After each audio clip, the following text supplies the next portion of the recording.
Get your free copy of the complete tutorial at www.teachucomp.com/free.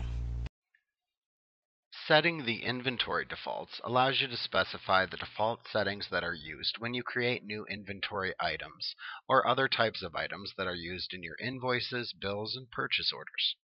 You can access this information by selecting Maintain from the menu bar, rolling down to the Default Information command, and then choosing Inventory Items from the side menu that appears.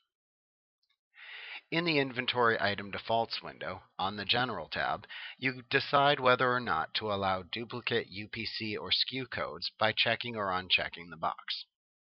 You can also choose to have a default item type appear when creating new inventory items.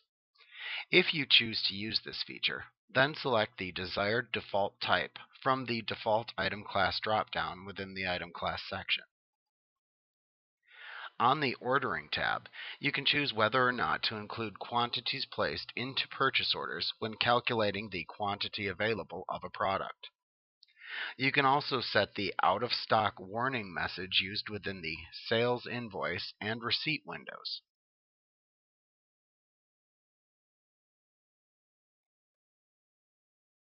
You can also set the Sales Order Windows out-of-stock warning message on this tab as well. At the bottom of this tab, in the Auto Creation of Purchase Orders section, you can specify to automatically create purchase orders for both dropship and non-dropship transactions in Sage 50 if you desire. On the GL Accounts or Costing tab, you can specify which general ledger accounts to use by default when you create items of the various item types listed. You also select the default general ledger account for freight at the bottom of this tab. On the Taxes and Shipping tab, you define the default tax assignments that are used for items. Note that you give each a name and then indicate whether or not it is taxable or tax exempt.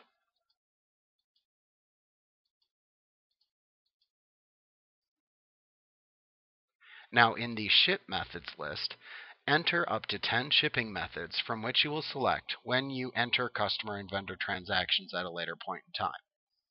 Note that these methods should be entered from top to bottom, from most frequently used to least frequently used.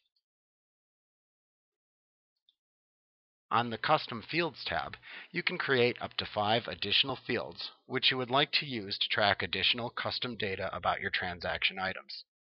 You can create the names of the fields that you would like to track here. Then when you create the new items later on, you can then enter the specific values for each field that you have created. On the Price Levels tab, you can create up to 10 price levels, which allow you to vary the pricing of an item based on a calculation which you specify. Now these allow you to charge different prices for the same item to different types of customers.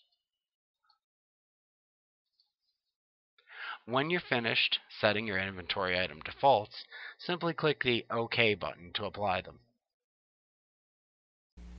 Like what you see? Pick up your free copy of the complete tutorial at www.teachucomp.com/free.